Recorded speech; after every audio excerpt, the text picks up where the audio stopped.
Rev up your engine!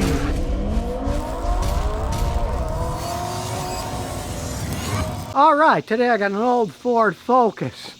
It's got almost 200,000 miles. Of course, it's seen better days. You can see it's missing a few pieces. The control for the mirrors kind of falling apart. The inside's seen better days. The steering wheel's got a cover that's falling apart. That's a cover of the original cover. Plus, it was an economy car, but it's still got LA wheels that aren't in bad shape. And a few accidents. It's been repainted rather poorly, and that's all fading away. But the owner wants to know, is it worth fixing? What does it need? Now, he bought the new battery cable assembly, an aftermarket one made in Mexico. We're going to put that on because that's obvious. It's just frayed wiring that's been patched together, so we're going to bolt this on. But what about the car itself? You never know when to keep throwing money into these old things, so we'll turn the key on, put the parking brake on, turn the radio off, and plug in the scan tool. Here we go. Doing its little thing. While it's doing it, we can see it's got almost 200,000 miles, 192,413. You know, something this old with this many miles and being a Ford Focus, pretty much an economy-based car, you gotta understand sometimes they're on the edge of a giant money pit you're gonna fall in.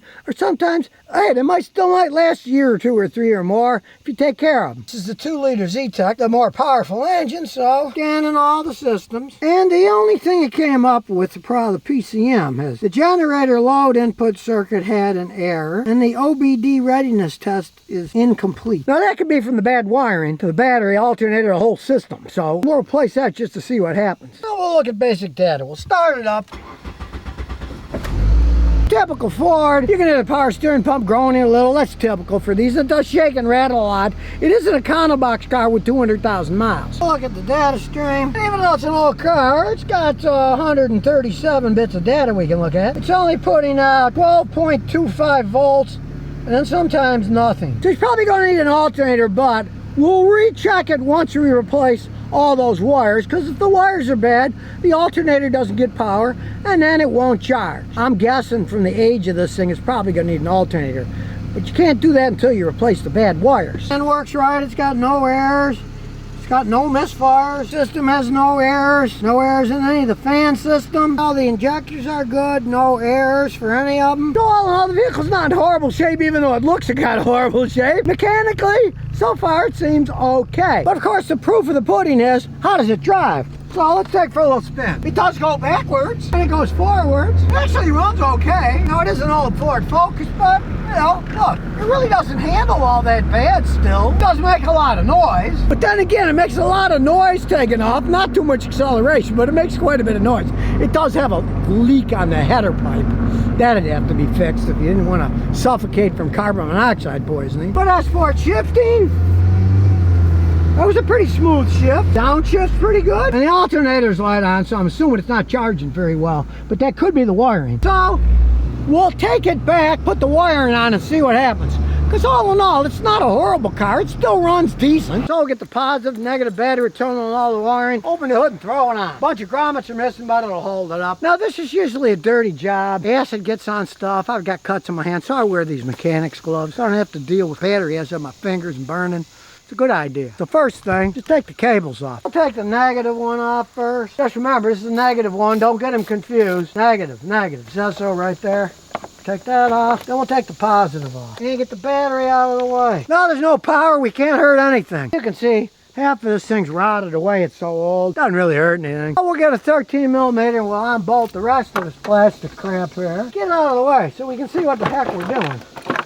There, that makes it a lot easier. In this case, the airbox resonator's in the way. The negative cable bolts under there, so we'll get that out of the way. Right here, we can unbolt that cable and put that end on. Now it's got a nice clean end there. Now we can't see where the other end of the negative goes, so we gotta take all this crap out of the way. Off that goes. Have to get that out of the way too. Snaps in, it snaps out. Now we can follow the rest of the wires. Once you know, they go under the car, so now we gotta jack it up in the air. So we gotta jack it up in the air and get a jack stand. Get it plenty high so we can get under there. That'll be high enough. And we'll stick a jack stand under so it won't fall on our heads, squash us like a pancake. And as we go under, you can see one thing for sure. This is a brand new battery just bought, obviously. Look at all this. This is corrosion. This old battery got battery acid, started to ruin everything. He's lucky it didn't get on the transmission control or would have ruined that.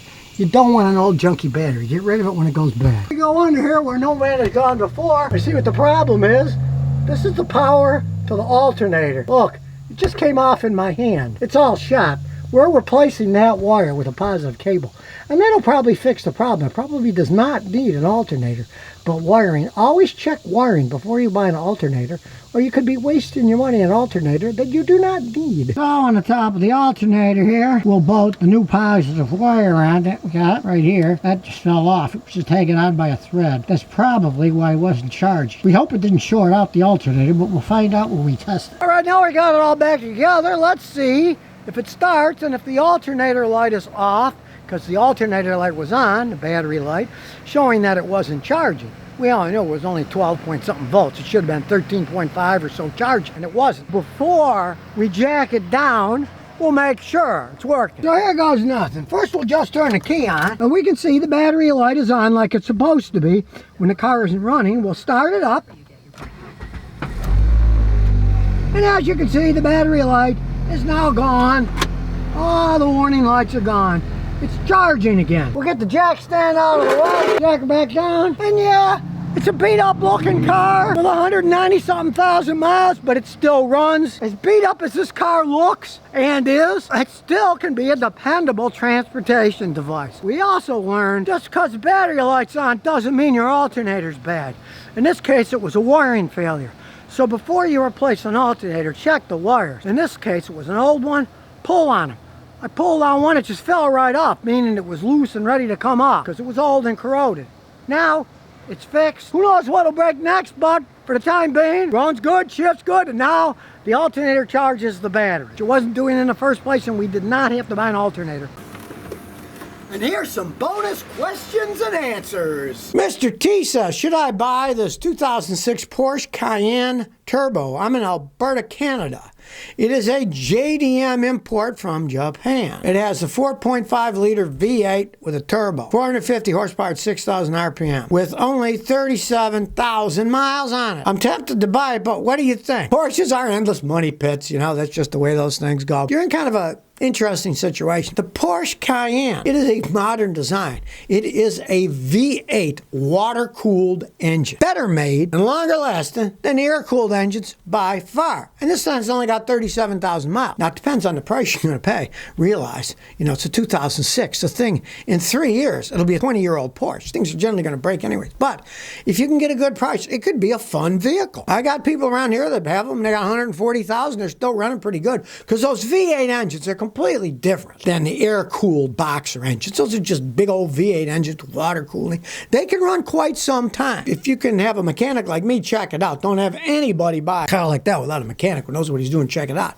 But no, a lot of guys don't want a fortune. It's not worth a fortune. They're not collector's items or anything. The guy down the street who's got one like 150,000 miles, he picked us up for $4,000. So he didn't care. He knew what he was getting into. He's a mechanic himself, so he has fun with the thing. Just don't pay too much. They're not worth all that much money. Sydney Dave says, greetings from down under. Should I replace the oxygen sensor in my car or do something else? I got a 2010 Camry, 2.4 automatic. It has the code PO136 oxygen sensor bank 1 sensor 2. Understand one thing about oxygen sensors. The codes that you get are relatively generic codes. They're telling you, yes, there's a problem in the oxygen sensor system. Now, if your engine's putting too much fuel in, you can also get that code. You said your long-term fuel term is minus 7.7. That means it's subtracting 7.7% fuel because it thinks the engine is running too rich. A leaking fuel injector or dirty fuel injector could do that. Before you go and spend money on an oxygen sensor and a wild guess, buy some good fuel injection cleaner or pay a mechanic like me with this fancy machine to pressure clean your fuel injection system. You might find the fuel term will go back to normal and away you go. And all you got to do is get them cleaned. I would start there. The sensors on Toyotas generally can last a really long time. The only thing that I see happen generally with the Toyota sensors are eventually the heated oxygen sensors, the heating element burns out. And then you get a different code. And then you get a code for heated oxygen sensor circuit. And in that case, just replace the oxygen sensor because they burn out inside the sensors. But yours isn't that code. So I'd say clean the fuel injectors, tune it up, see what happens with that first. That might fix the whole thing.